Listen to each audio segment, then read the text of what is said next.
tirei do Wi-Fi e botei no pacote de dados. Vamos ver. Vamos ver, né? O meu continua do mesmo jeito.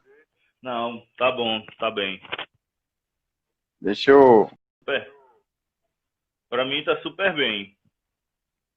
Yeah. Pronto, a Dilma e Moés estão dizendo aí que tá tudo bem agora. Pronto. Vai ver a minha internet mesmo. Meu pacote, vamos no pacote de dados. Espero que ele segure. Pronto. Agora eu tô olhando aqui por outro celular. E tá bom, agora tá bom. Pronto, vamos lá. Então agora vai. Agora vai. Travando não. Não, tá ótimo. Pronto. Sabe o que é isso, Fred? Eu acho que é o seguinte, quando você chama, quando você faz a chamada, sua internet tem que estar ao filé, entendeu? Uhum. Porque senão complica pros dois, eu acho, sabe? Não, mas aí, vamos embora, que agora resolveu, o pessoal tá dizendo que tá ótimo aí, ó. Moés entende tudo de tecnologia aí, de internet. Você tá dizendo que tá bom, é porque tá bom mesmo. Mas então, ontem eu tava falando com um amigo sobre isso, e ele tava dizendo que o Instagram é chatinho mesmo, viu? Esse negócio de live é complicado demais. Tem que... É um bocado de coisa, mas enfim, vamos embora, né? Vamos embora. Vamos embora, vamos. Então, a gente tá... A ideia, né, para o pessoal que tá chegando aí, o Edgar, né, tem um trabalho maravilhoso, né, que o Grupo Virtus descobriu, foi um parceiro aí, um presente desse que a gente encontrou nessa jornada que a gente tem aí de humanização e de debate de segurança pública, sistema prisional, direitos humanos, né, e aí somos todos apaixonados. Eu estava até conversando com uma amiga essa semana, né, e ela dizendo que era formada em letras, eu sou formado em direito, mas também sou apaixonado por poesia e por literatura, né?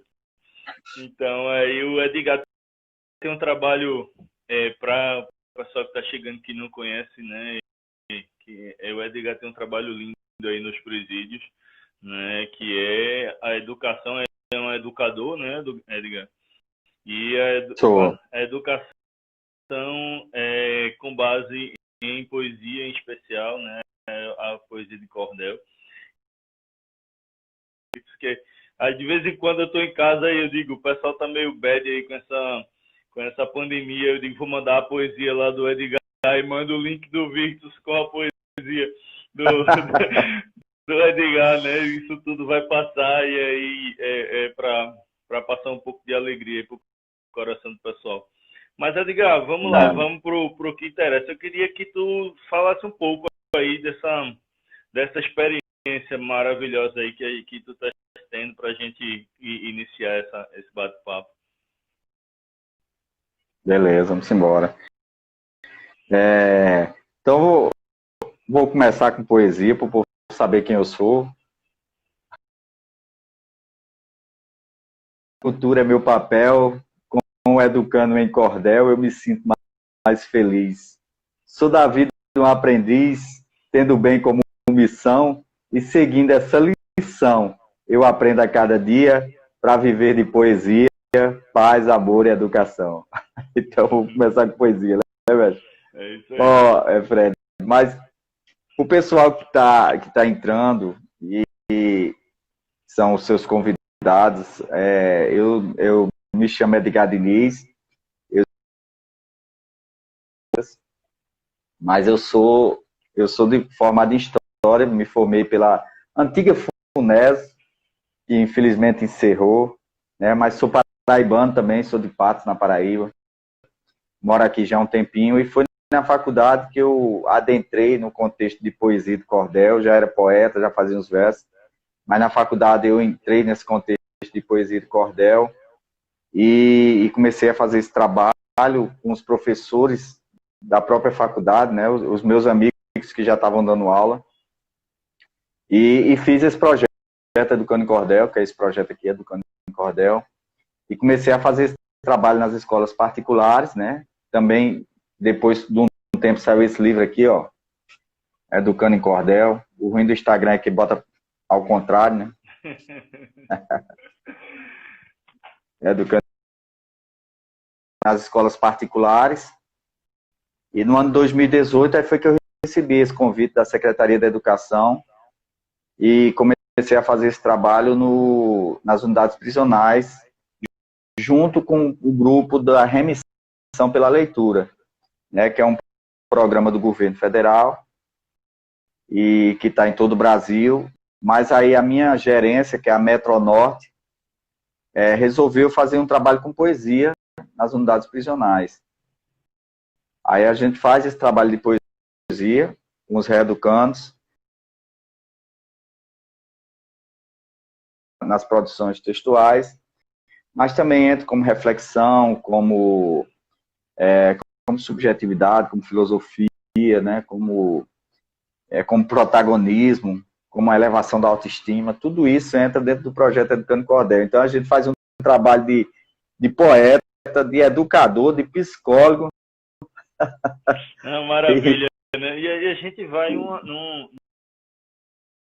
Edgar, aqui, né, a gente fazendo um contraponto aí, né? Como a gente, inclusive, tá vivendo um momento onde o discurso de ódio, né? E onde tiver ódio, a gente leva a poesia, né? E onde tiver esse discurso, a gente vai desconstruindo, né?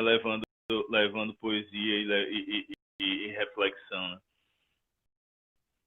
Não, hoje essa vivência dessa questão você falou do ódio, né, da raiva, parece que tá todo mundo com raiva de alguma coisa, e quando você não apoia uma coisa, é porque você é outra totalmente diferente. Uma amiga minha até colocou esses dias assim, antigamente, para você ser comunista, você tinha que pelo menos ler um tratado, né? Você já é comunista, facilitou a situação, né? Não preciso mais ler o tratado nem nada. Mas diante dessa raiva, né, de tudo isso, aí a gente tenta colocar um pouco de poesia. E nas unidades prisionais, assim, o trabalho é mais interessante ainda, porque além dos reeducandos, eles estarem dentro de um processo assim muito bruto, né, dentro deles, ainda tem a questão, como uma vez eu falei com você, a questão dos policiais, né, dos agentes, né, que tem todo esse processo também, né, de força, de a gente tem que agir com força e tal. E a gente tem que desmistificar um pouco isso, né? Isso é um trabalho que a gente tem desenvolvido, né, no Virtus, né? Aproveitar para dar o Sandro entrou, mandou um abraço aí para você também, Edgar. E o Sandro entrou, o Márcio entrou, o pessoal do Virtus aí participando, né? Sandro, coordenador, né, do grupo. E, assim, esse é um trabalho do Virtus, né, que é essa desconstrução da força bruta, essa desconstrução de que o policial ele tem que ser truculento e tem que você, né, agir, né, humanamente seria uma fraqueza. A gente estava conversando hoje de manhã, né, quando a gente estava fazendo mais um podcast do Virtus, a gente essa questão que você falou, que é essa questão do policial, né, desse estereótipo, dessa memória institucional de, né, como é que o policial tem que agir.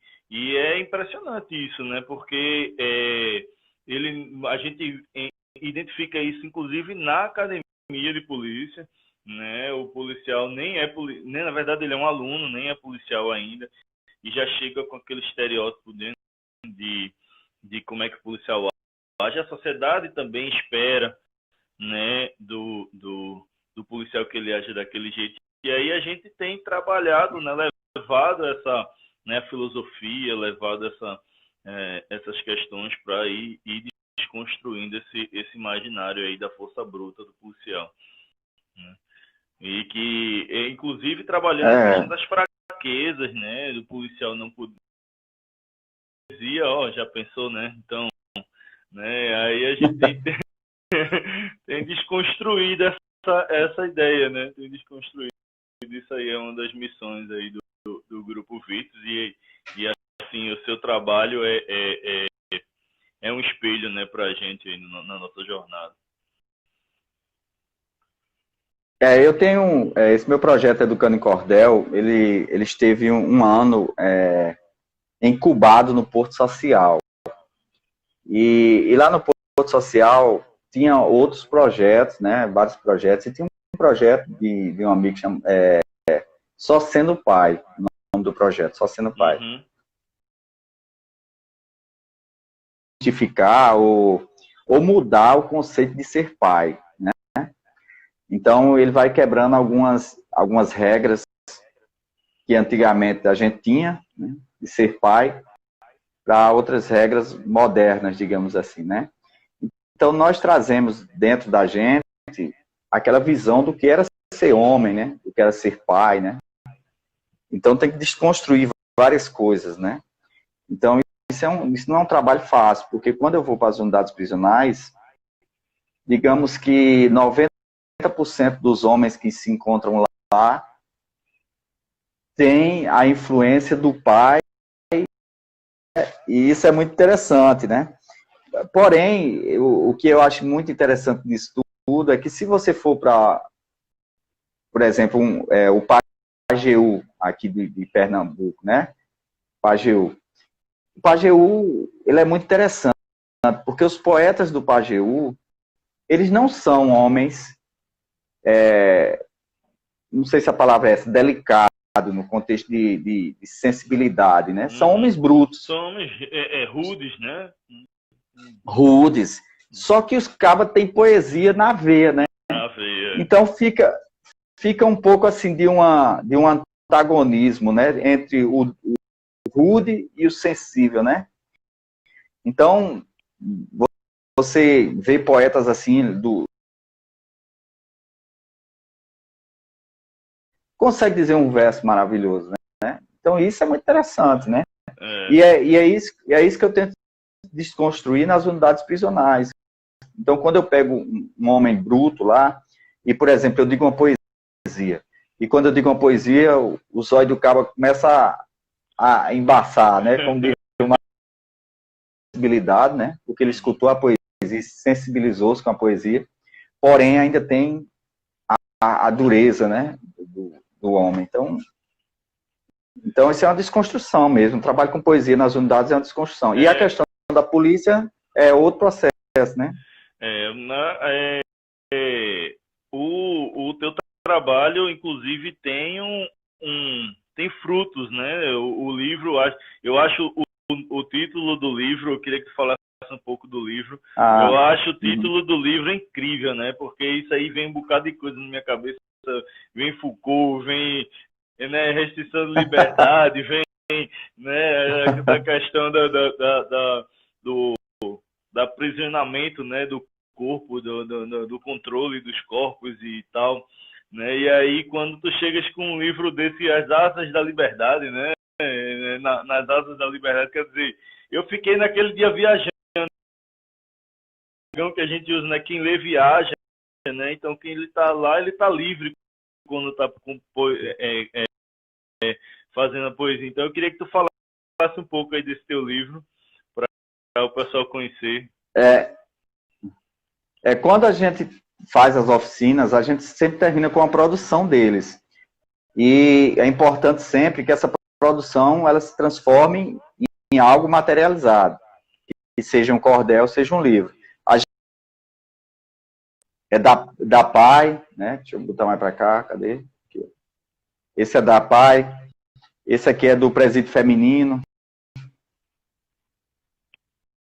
né? Liberdade.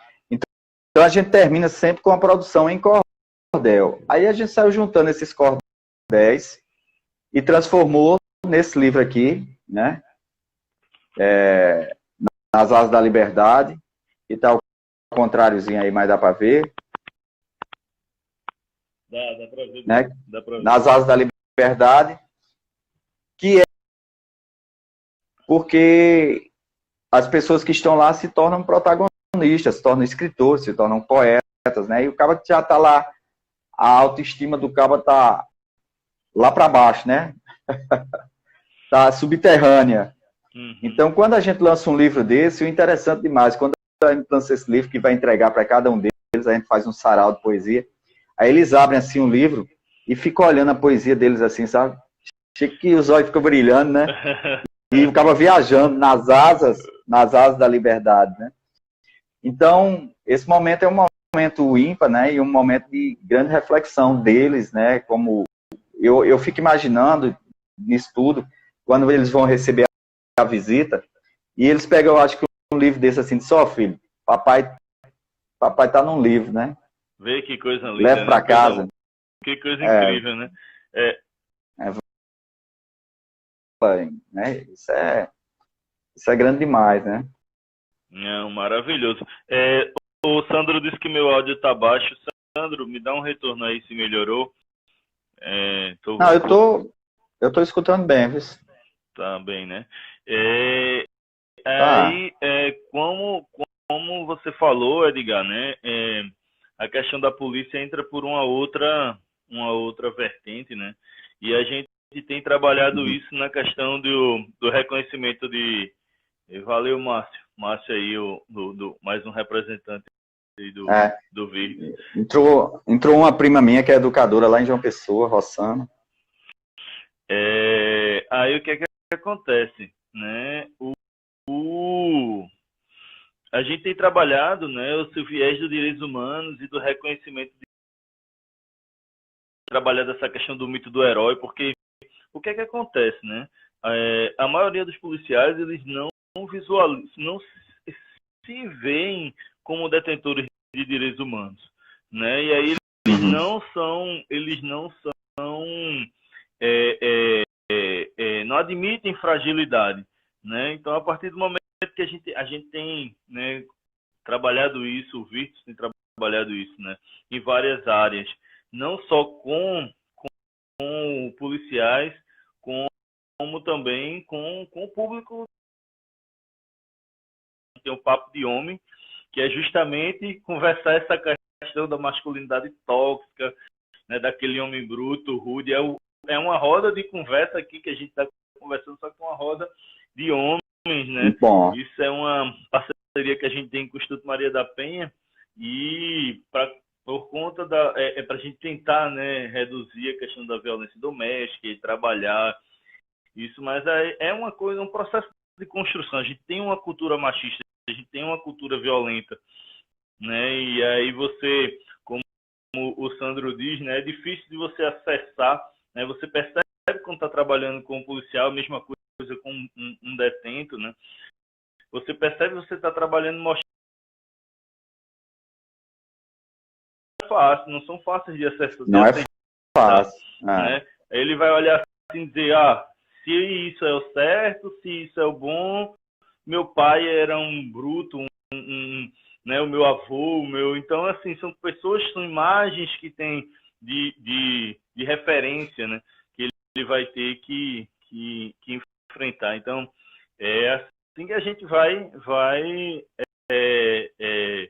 trabalhando. Márcio aí. Márcio disse, eita saudade desse projeto, né? Não é, a gente... Oi, fala, Edgar. Não, e principalmente porque essa questão, como você disse, os pais, os nossos avós são nossos heróis, né? Uhum. Então, de certa forma, a gente tenta ser a imagem e semelhança, né?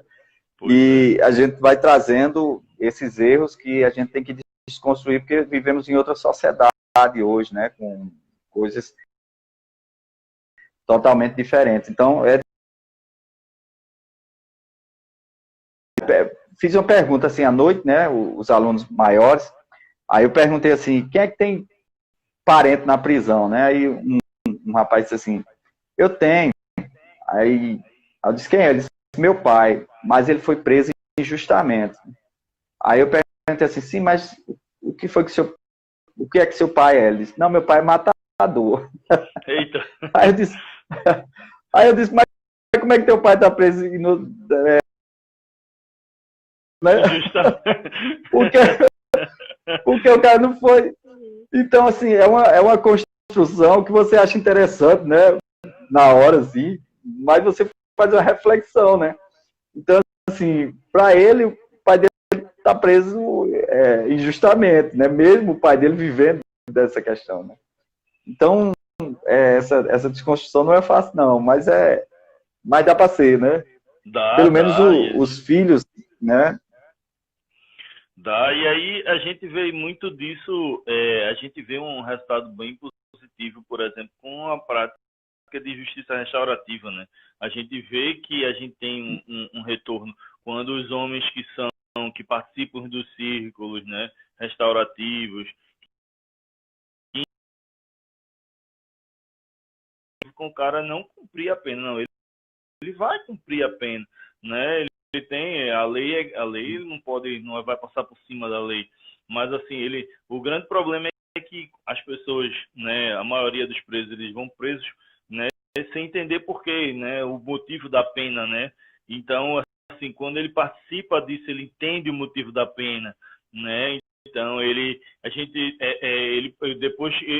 índice de reincidência é bem menor, porque, né, ele entendeu, ele não pensa, não, é só o Estado com a mão pesada em cima de mim, me punindo, né?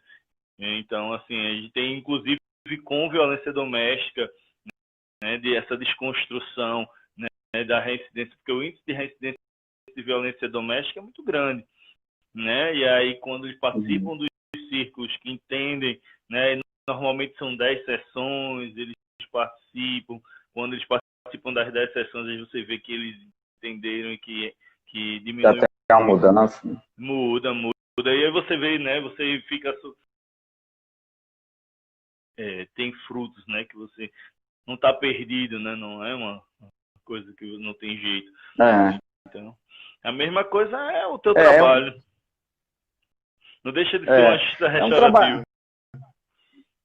É um trabalho delicado, né? Um trabalho que exige muito assim de você, porque como a gente está falando, você tem que desconstruir coisas que, poxa, vem de muito tempo, né? E nós, seres humanos, nós temos umas coisas, como diz o Matuto, meio mal assombrado, né? Então, assim, só basta você querer dar uma função de aí são questões psicológicas que não cabe ao poeta, mas que são, né, que é a mesma coisa. Eu fico pensando assim, na época do Capitão do Mato, né?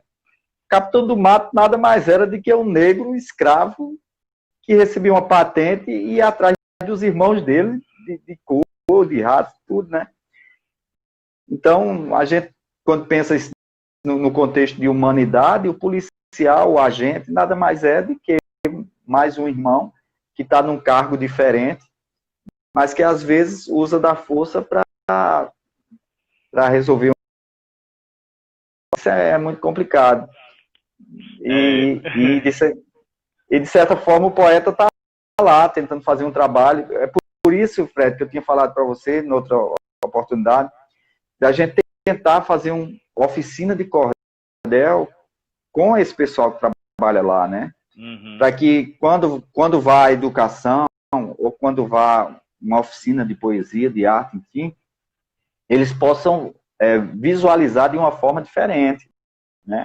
Sim. Porque não adianta a gente estar fazendo uma coisa com os presos e os agentes, quem trabalha por fora assim, dizer, o que é que esse cara está fazendo aí? Está enxugando gelo, né? Uhum. E a questão não é bem essa, a questão é da gente reeducar através da poesia, reeducar através da educação. Isso é importante demais, né? A gente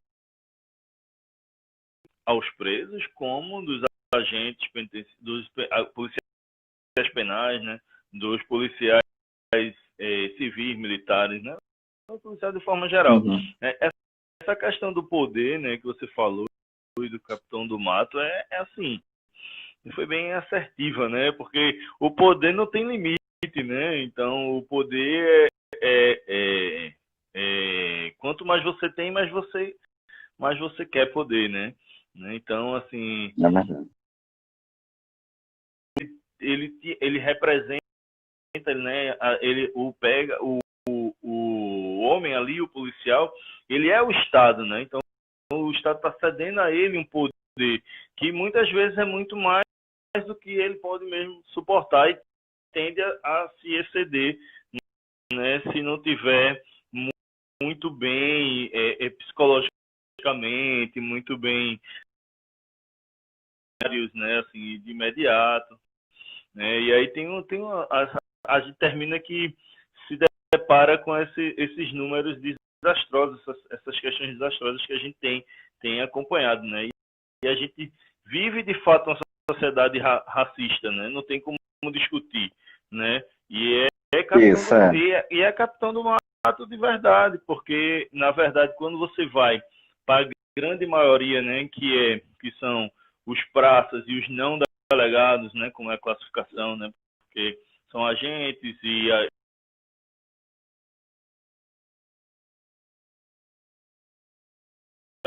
os praças, eles têm sua maioria negra, né? Sua maioria negra, né? E aí ele tem um trabalho, agora eu não me lembro da autora, né? Eu acho que é da UNB, que ela tem que ascensão social do negro quando entra para a polícia militar, né? Para a praça da polícia militar, para ele é uma ascensão social, e ele sai da comunidade dele para caçar negros na comunidade seguinte. É bem pesado o texto acadêmico, é o mestrado dela, mas assim, é impressionante, e é exatamente essa questão. Você como historiador também, né, é multitarefa. Sou da história. Da história, é exatamente isso aí. Minha prima, que é educadora, que falou agora, ela disse que a poesia, né, não só o cordel, mas a poesia vem para sensibilizar. Eu acho que sim, que é essa questão de sensibilizar, mas eu acho que é mais assim, é a questão da gente não ver mais as coisas no formato que elas não são impostas, né? No cotidiano a gente não percebe, né? Uhum. Então nós somos muito bitolados nas coisas, e a poesia vem nos abrir horizontes para que a gente pense, poxa, isso tem que ser assim, né? Isso tem que ser esse formato. Será que a gente não pode usar outro formato, né? Sim. Então, e claro, eu acho que depois disso tudo que nós estamos vivendo, essa questão de quarentena, de pandemia, tudo isso, eu acho que uma palavra que vai ficar muito, muito forte, muito trabalhada é a questão da empatia, né? Uhum. Eu acho que quando a gente vai trabalhar, principalmente num local como esse que a gente trabalha, se você não tiver empatia, se você não se colocar, você não vai perceber as entrelinhas que estão escritas ali, né? Sim. Então, assim, por exemplo, eu faço um trabalho no Barreto Campeiro, lá tem um agente que o cara tem uma visão de humanidade que é incrível, assim, né? Então, para que isso tudo funcione de uma forma mais amena. Então, assim, não, eu sei que eu não vou salvar ninguém, eu sei que eu não vou curar ninguém, né? Mas a gente tem que dar uma ferramenta para que a pessoa possa se modificar, né? E eu levo uma ferramenta que é a poesia, né? Como levo também a educação. Eu vejo a poesia muito forte, né? Eu vejo como uma força, vamos dizer assim, a gente pode falar que é uma substituição de forças, né? A gente mostrar que a força bruta pode ser substituída pela força da poesia, pela força da educação, né? Pela força do, né? Quando você pega na minha visão, né? Que você chega e faz com que eles participem de um livro desse, né? Se orgulhem daquilo, né? De chegar e, ó, tá aqui um livro, tá aqui dentro do livro, se encontrar ali, né? Então isso dá dignidade, né? Então a questão tem essa força, né? Porque a gente levou o mote da nossa conversa muito para essa questão da dureza, né, do ser humano. E tem outra questão também que o meu projeto influencia muito é a questão pedagógica, né? Sim. Porque quando a gente entra nas unidades, a maioria deles dizem que não sabe fazer poesia, né? Ah, eu não sei fazer poesia, não sei, né? Mas por quê? Porque também, né, a gente, quando estudava, a gente nunca achou que poderia ser poeta ou poderia ser um escritor, porque estava muito distante da gente, né? E de repente o cara diz que não sabe fazer uma poesia e tal, e de repente ele faz um verso assim, que você diz, meu amigo, de onde é que esse cara tirou isso, né? Só para tu ter uma ideia, um poeta lá chamado João Batista, ele escreveu um versozinho, ele disse assim, ó: vento forte que destrói a chave que me prende na prisão. Vê que coisa maravilhosa, né? É lindo, né? Que o vento leva a chave que me prende na prisão. Aí, imagine você, eu estou lá fazendo um trabalho, um cara rude, né? Acaba bruto mesmo.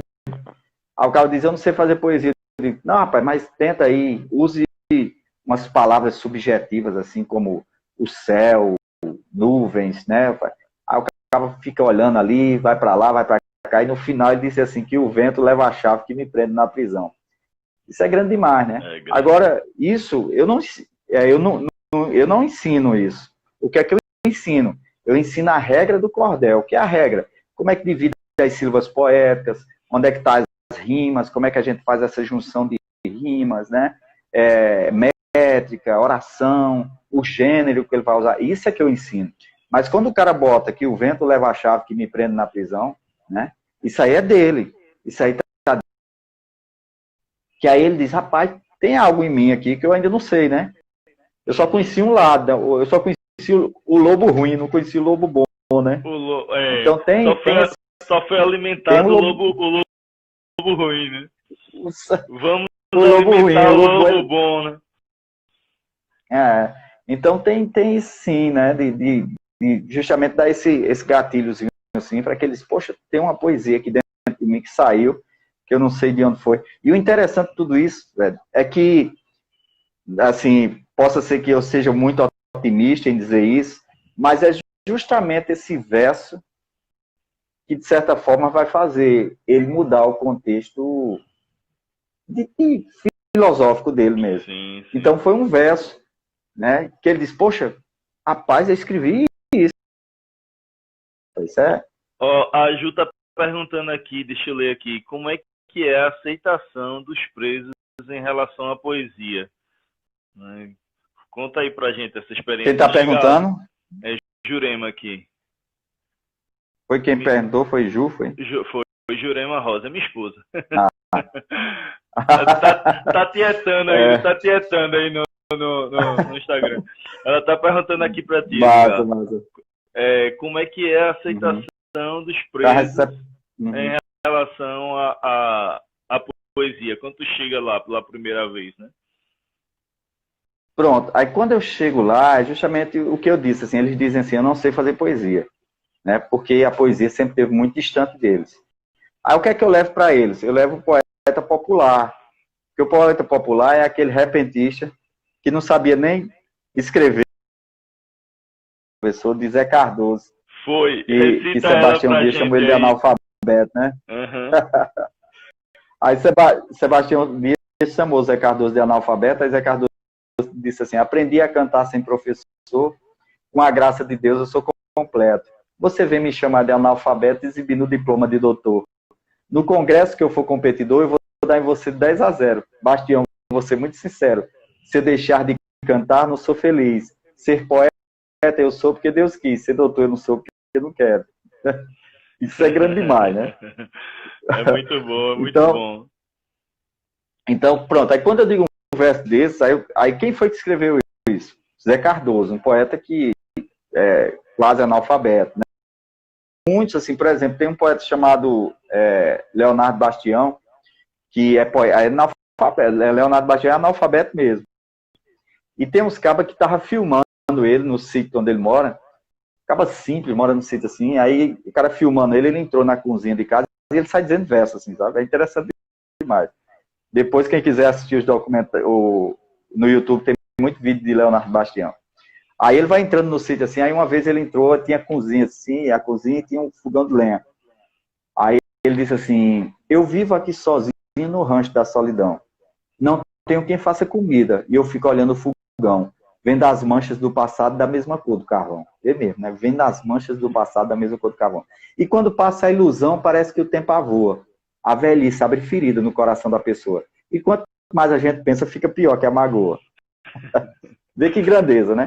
É. E o cara consegue dizer isso sem saber escrever, né? Uhum. Então as rimas ele vai pelo som, né?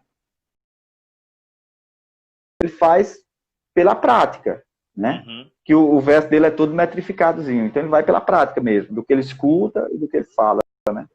Então vê como isso é maravilhoso. Então quando eu chego lá no presídio, que o cara diz, vamos você fazer poesia, eu digo um verso desse, aí ele diz, poxa, então dá pra gente fazer, né? Dá pra gente fazer um verso de poesia, né? E aí a gente vai brincando com as palavras, né?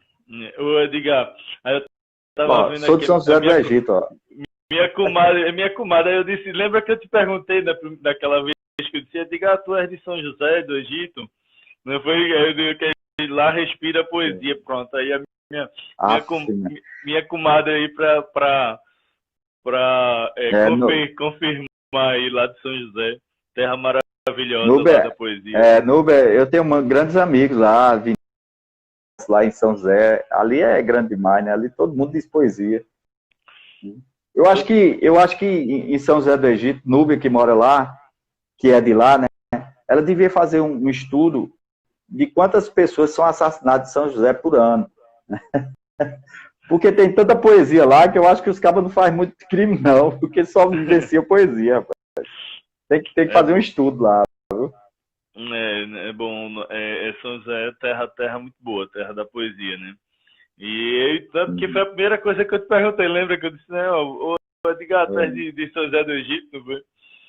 Mas então, como a gente tava falando, né, esse processo, dessa desconstrução, o interessante é a gente tivesse um acompanhamento, né, Edgar, né, nessa coisa continuada da gente conseguir levar isso, alguns projetos para a gente continuar fazendo as oficinas para você, né, levar a poesia para não só para o presídio, mas também para a polícia, né? Claro. Alguém pediu aqui para responder a pergunta. Qual é a pergunta? Qual foi a pergunta dela? Eu acho que... Deixa eu subir aqui. Deixa eu ver qual foi a pergunta dela. Tem que ser otimista, ela botou... Eu não vi também, né? Como é a aceitação? Não, aí foi Ju. Diga, você só faz esse trabalho na Barreto Campelo? Ela perguntou. Foi essa a pergunta. Tá. Não, eu faço... É porque eu sou as escolas de Olinda até Itamaracá. Então, eu trabalho direto nas escolas, então, das unidades prisionais. Então, a escola do PFAL, que é o Presídio Feminino, que fica ali em Abreu Lima, o COTEL, que não tem escola, mas eu trabalho, o CREED, que é a Polícia Militar, que é o Presídio da Polícia Militar, eu também fiz um trabalho lá, estou vendo se eu retorno, apesar de não ter escola também. Aí vou para o PIG, que é o de Igaraçu, fiz na PAI, na Barreto e no HCTP. O HCTP é o presídio psiquiátrico. E também fiz no Cristiano, e que me chamaram, né, um convite, a secretaria liberou e eu fui fazer um trabalho lá também. E fiz também um trabalho no PEJALB, né, que é o Aníbal Bruno, uma das áreas do Aníbal Bruno. Um dos três. PEJALB. Aí eu fiz também um trabalho através de convite também. Já fiz um trabalho também em Palmares, também através de convite. Vê que interessante, Fred. Em Palmares, eles têm a Paixão de Cristo. Lá. Todo ano tem a Paixão de Cristo. E o cara que foi chamado para fazer a Paixão de Cristo era um dos cabos mais complicados que tinha no presídio, né? E quando chamaram ele para fazer, Jesus, aí ele disse que não queria fazer, não. O cara disse, rapaz, por que tu não quer? Não, mais faça. já faz 3 ou 4 anos que ele é Jesus lá no presídio lá de Palmares. E todo mundo diz a mudança que ele teve em ter feito o papel de Jesus numa peça de teatro. Interpretar Jesus mudou a vida dele. Mudou a vida do cara, né? Aí quando terminou a apresentação, eu fiz uma poesia para encenação. Aí quando terminou tudo, aí eu cheguei para ele assim e disse, mestre, e aí, como foi? Ele disse, rapaz, eu fiquei tão nervoso esse ano que não conseguia nem me lembrar direito a fala. Eu disse, não, mas não estou perguntando isso não, mestre. Eu estou perguntando o que é para você fazer esse papel. Aí ele pegou e disse para mim assim, rapaz, eu sou Jesus, né? Eu tenho que mudar, né? Eu achei engraçado demais. Isso é verdade, né? Tem que mudar. Eu quero fazer Jesus não mudar. Mas aí eu tô falando isso porque é arte, né, Fred? Eu tô falando da poesia porque é a bandeira que eu levanto mesmo, né? Eu levo. Mas é a arte em si. Eu acho que a arte é justamente para isso. A gente conversou num dos podcasts do Vitor com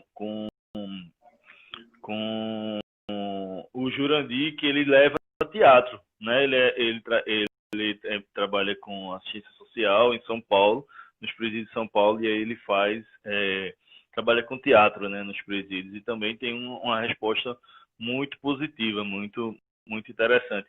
Eu queria te fazer uma pergunta, só mandar um beijo aqui, ó, papai, Malu mandando, minha filha, 7 anos amanhã, Malu tá assistindo Edgar, o poeta Edgar, né, já tá aí aprendendo poesia, na verdade já lê poesia, né? E Edgar, me fala Malu, um pouco da... Malu, né? Malu. Qual a idade? 7 anos. Pronto, o presente tá aqui. Depois... Eu queria saber como é que foi, já que tu passaste lá no CREED, eu fiquei curioso para saber como foi a tua experiência lá. Rapaz, no CREED foi muito bom mesmo, sabe? Assim, os poetas lá, o pessoal... Eu vou até ver aqui se eu acho um cordelzinho do CREED para dizer a você aqui. Mas foi muito bom, rapaz. É porque eu tenho uma coisa boa, um lado meu que é muito bom, assim. Eu não entro fazendo avaliação de nada, nem julgamento de nada, sabe? Sim. Eu vou para fazer a poesia. Também não quero saber o que foi que eles fizeram, né? Porque também, se eu souber, dependendo do crime, eu não vou conseguir nem fazer, né? Mas eu faço sem julgamento. Uma vez disseram para o poeta Manuel Chudu, disseram assim para ele, um é, porém não parece, outro parece não é. Aí disseram, faz um verso aí, Manuel, com esse mote. Aí ele disse assim, vê-se um sujeito ladrão que tem um porte bonito, outro com um porte esquisito, mas que tem bom coração. Vê-se um padre em seu sermão pregando Deus sem ter fé, e um bêbado no cabaré. A Jesus faz... Sim, o cara pode estar na igreja e não tá fazendo coisa boa, né? Pois é. Ó, lá no CREED, deixa eu pegar aqui para tu ver. Lá a gente fez com mote. Para o pessoal que não sabe o que é mote é quando você dá 2 versozinhos, 2 últimos versos, e o cara tem que fazer 8 para terminar com aqueles 2, numa décima, né? Uhum. Aí você faz 8 e termina com os 2. O mote lá foi, pois viver de alegria é ter Deus no coração. Esse foi o mote de lá. Aí deixa eu ver aqui uns aqui, só para tu ter ideia.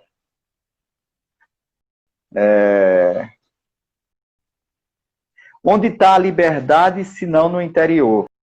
Onde temos o amor, esquecendo a vaidade. E vivendo com a verdade, amando a cada irmão, se livrando da prisão, ter com Deus a sintonia, pois viver de alegria é ter Deus no coração. Quero voltar a cantar e ser feliz como moço, estou no fundo do poço, tá ruim de suportar. Esse peso vou soltar, vou abrir o coração, liberando o perdão, dando fim à agonia, pois viver de alegria é ter Deus no coração. Rapaz, aí eu não posso, né, dizer que isso não é grande, né? Isso é grande demais, mestre. Com certeza. E eu acho que a função da gente é essa mesmo, não julgar ninguém, chegar e levar o trabalho da gente para a gente conseguir fazer essa diferença, né? A Núbia tá aí feliz E as Então, poesias vindas né, de dentro do presídio, que para a gente ajudar aí nessa desconstrução, né, não é, Edgar? então pode seguir o poeta, Nuber, e pode perguntar depois alguma coisa que eu não respondi aqui. Claro, todos vocês que estão aqui podem entrar em contato com o poeta, né? E Fred, essa questão do perdão,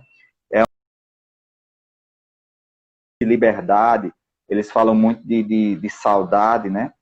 Mas o perdão, eles ficam muito para eles, assim. E eu, como poeta, eu notei isso.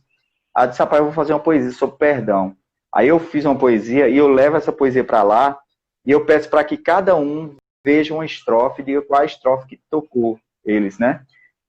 Então, a gente tem tempo ainda, Fred? Como é que tá a situação aí? Tem tempo.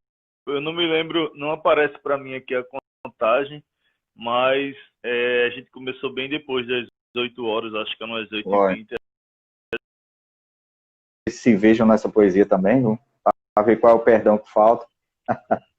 Aí eu disse assim, perdão não é esquecimento das ofensas cometidas, é sarar o luto do peito e tratando as feridas para que as lembranças ruins não sejam mais percebidas. Perdão não é abraçar nem beijar o ofensor, é se apegar com Cristo e curando a sua dor, para depois de enfim curado abraçar o ofensor. Perdão não é apagar o algoz de sua vida, ou levá-lo para casa, dando para ele guarida, mas quem sabe orar por ele até o dia da partida. Perdão é observar os pensamentos do dia, e se tiver negativo, muda toda a sintonia, para que no céu cinzento surja um sol de harmonia. Perdão é olhar a seca e não ver somente dor, se lembrar dos campos verdes, perceber quanto cresceu, quanto se modificou, que na janela da vida a paisagem já mudou. O perdão é rir da vida, é ser nela o palhaço, trocar o choro, a raiva pelo um cheiro, um abraço, em vez de querer folgar, melhor apertar o laço. O perdão é se acolher, é por dentro se amar, é seguir, reconhecer, fazer novo caminhar, quebrando elos, correntes, dos grilhões se libertar. O perdão é perdoar, simples assim, meu irmão. O que Jesus mostrou lá na crucificação, que apesar dos nossos atos, dele tivemos o perdão. Então isso é perdão, né? Isso é perdoar. Aí, quando eu termino essa poesia... Pode se emocionar ao vivo aqui, né? Pode... Que lindo, Nuber. Obrigado, Nuber. Aí, o que é que eu faço? Eu pergunto para eles qual é o perdão. Se acolher, é por dentro se amar, é seguir, reconhecer, fazer novo caminhar, quebrando elas correntes dos grilhões se libertar, né? Uhum. Então, cada um encontra um perdão naquilo ali, né? E é muito interessante essa poesia. Essa poesia foi inspiração mesmo para fazê-la. O pessoal gostou aí, viu? A Marcela tem um trabalho lindo também lá de direitos humanos, né? Tô vendo Quem? Aqui. Tá aqui, Marcela Marisa aqui, que tá batendo palmas aqui. Também tem um trabalho bem interessante, bem bonito. E, Edgar, a gente tem que, antes de terminar, a gente tem que calcular o tempo que eu quero... né? Então... Lusa, né? Ela disse assim, para você fazer esse trabalho em um presídio, o pessoal da escola é quem pode articular. Como eu sou da secretaria, eu faço direto com a escola mesmo, né? Eu já faço dentro da escola, né? Então, eu já vou como professor da Metro Norte. Eu acho que só foi ela mesmo que perguntou. Mas vamos terminar assim com a Rossana, minha prima, disse: os presídios brasileiros eram para ter mais esse tipo de trabalho de recuperação dos detentos. Rossana, eu fui para um presídio em Maceió, que é um presídio modelo, que eles fazem um trabalho com educação, com trabalho, com religiosidade, e não tem poesia, mas tem tudo isso. Está vindo aqui para Pernambuco, onde não se usa armas, tem educação, tem trabalho, tem religiosidade também, e tem um acompanhamento da família do preso também. Então, está mudando, a gente vai mudar. Apesar da gente ter pessoas que dizem que bandido bom é bandido morto, né? Ter todo esse referencial, mas a gente vai quebrando tudo isso. Porque quanto mais tem força, mas tem arte para a gente superar tudo isso. Né? Sim, claro. A gente vai desconstruindo, né? A ideia da gente é desconstruir, né, esse discurso, né, de que bandido bom é bandido morto e que direitos humanos é coisa de bandido, né? Defender bandido, né? Defender bandido, né? E aí Uhum. a gente tem, a gente como educador, né, Edgar, tem essa missão aí de sair desconstruindo Claro. esse discurso, né? E a gente tem um trabalho né, de desconstruir, inclusive, o discurso de antagonismo, né? Que uma coisa é antagônica à outra, esse discurso perverso, né? Esses dias eu postei um vídeo no meu Instagram de uns policiais jogando bola com os meninos numa comunidade. Rapaz, você não... Assim, as pessoas não têm ideia o quanto isso vai mudar o estereótipo, né, de herói, de bandido que existe na periferia, né, de policiais jogando bola com os meninos de rua, assim, né, os meninos que estavam na rua jogando. Podia ter chegado no outro formato, né, mas chegaram levando poesia. Levaram poesia. Com certeza, né? E essa é vamos dizer assim, a essência, né, da polícia comunitária, né? Aquela polícia que está dentro da comunidade, que está ali levando música, né? A PM tem a banda da PM que ensina os meninos a tocar instrumentos, né? Tem o pessoal que trabalha com artes marciais, né? Que fica ensinando jiu-jitsu para dentro da comunidade, né? Dentro nós não estamos generalizando, né? Claro que tem policiais que fazem um trabalho maravilhoso, né? A única coisa que a gente tem que fazer é multiplicar essas ações, né? Multiplicar essas ações. E não focar só no rude, né? A gente tem que focar... E dar visibilidade, né, Edgar? Porque a gente tem ver que o que dá visibilidade é a prática ruim, né? E eu ainda acredito que profissionais bons do que ruins, né? Do que maus profissionais. Então, assim, só precisa da visibilidade, né?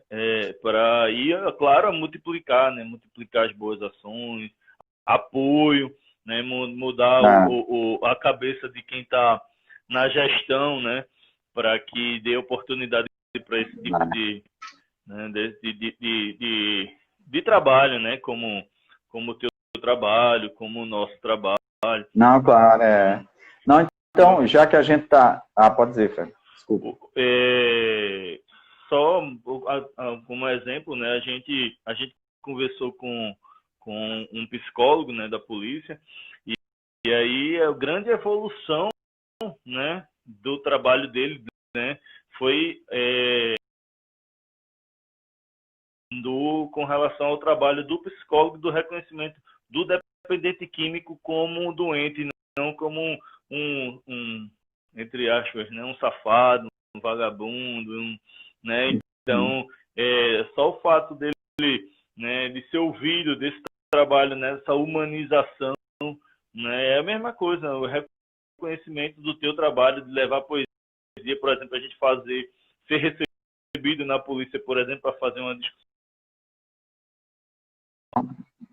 Mas é isso mesmo, a gente tem que procurar. E como estamos aqui e tem pessoas que trabalham em vários setores, depois quem quiser o meu contato, né, entra lá no Poeta Edgar, no Instagram, e quiser também ajudar nesse projeto, seja bem-vindo. Por exemplo, esse livro aqui, que eu fiz, né, do presidente, teve a ajuda do Porto Social, teve a ajuda de Fernanda Pessoa, da Secretaria da Educação, que a gente sabe que produzir um livro é complicado, né? Às vezes a secretaria está sem verba, aquele processo todo e tal, e a gente, o projeto, só entrar em contato que a gente diz como fazer essa ajuda, doando alguma coisa,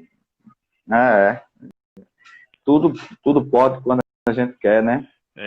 Aí a gente tava pensando, Edgar, né? Quando acabar esse isolamento, né? A gente vê se leva essa discussão para o Virtus Educacional, para o Papo de Homem, né? Para ver se a gente consegue levar isso na comunidade, trabalhar com os homens da comunidade, essa questão Importante mais. Da fragilidade, né? De quebrar essa coisa da brutalidade masculina, né?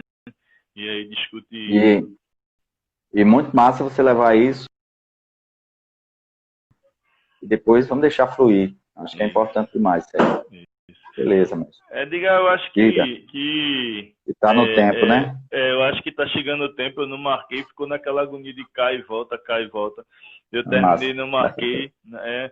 E Hernani, abração aí, Hernani, Bruno, professor Bruno, que tem um trabalho humanizado no professor, né, lá no interior, em Pesqueira, lá do IF, né? Um abraço aí para todo mundo que está participando aí do nosso bate-papo. E aí, Edgar, já que a gente está chegando aí ao fim dessa nossa conversa, eu queria que você recitasse, né, tudo isso vai passar para a gente finalizar e fechar com chave de ouro esse nosso bate-papo. Vamos embora. Então, agradecendo aí o pessoal e vamos ver se sobrar um tempinho a gente fala depois que faz o mundo chorar na luta contra o corona que teme nos machucar. Levante sempre a cabeça, de modo algum se esmoreça, isso tudo vai passar. Momento extraordinário estamos a vivenciar, onde um vírus invisível nos põe a se ajoelhar. O mundo fica temendo e os anjos assim dizendo, isso tudo vai passar. Nem tudo é somente trevas, a dor vem nos ensinar que a terra, esse ser vivo, precisava respirar. A natureza agradece e a vida clamando em prece, isso tudo vai passar. Conjuguemos o amor, aprendamos a amar, o egoísmo que há em nós não precisa em nós morar. Vamos dividir o pão e pedindo em oração, isso tudo vai passar. Nesse momento fraterno, pratique a ação de ajudar. Vibremos por cada irmão, não é hora de se abraçar, façamos a caridade de forma necessária para o mundo se curar. Tenhamos fé em Jesus, não lamente pela cruz, isso tudo vai passar. Fique em casa, obedeça, é tempo de se encontrar. Cuide de sua família, a hora é de se ajustar, apague qualquer rancor, acenda a chama do amor, isso tudo vai passar. A névoa da ignorância, o vento faz dissipar, que possamos aprender para poder ensinar, que se vá a pandemia e fique só poesia, isso tudo vai passar. Isso tudo está passando, esse instante é de orar, perceber o coletivo, como podemos somar, é chegada a nova era, tenha fé, calma, espera, isso tudo vai passar. Quando a luz aparecer e o planeta se curar, vamos perceber o bem refletido em cada olhar, e a voz da bela esperança cantará como criança. O amor nunca vai passar. Então isso tudo vai passar, né? Coisa linda, né? Diga, a gente tá no finalzinho, falta um minuto. Foi no tempo,